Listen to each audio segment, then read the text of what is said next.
గంగా స్నానం.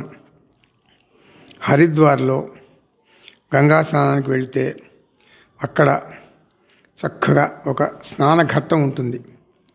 గంగా నది చాలా వేగంగా ప్రవహిస్తూ ఉంటుంది అక్కడ. నీవు కుతూహలం కొద్దీ గంగా స్నానానికి వెళితే ఆ ప్రవాహంలో కొట్టుకుపోతావు. కలకత్తాలో శవమై తేలుతావు. క్రింద కాలు గట్టిగా పెడితే ఇసుక ముందుకు సాగిపోతూ ఉంటుంది. నీకు బ్యాలెన్స్ ఉండదు. పక్కనే ఉన్న గోడ పట్టుకుంటే పాకుడు పట్టి జారిపోతావు.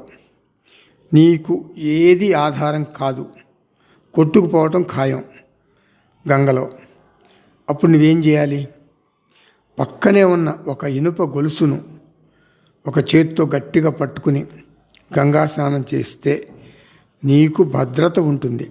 అలాగే ఈ జగత్తు అంతా ప్రవహించేటటువంటి గంగానది లాంటిది. ఈ ప్రపంచంలో నీవు జీవితాన్ని ఆనందంగా గడపాలంటే, జీవితం ఇచ్చే కుదుపులకు కష్టాలకు కొట్టుకుపోకుండా ఉండాలంటే ఒక స్థిరమైన వస్తువుని పట్టుకోవాలి. అదే గోవిందుడు.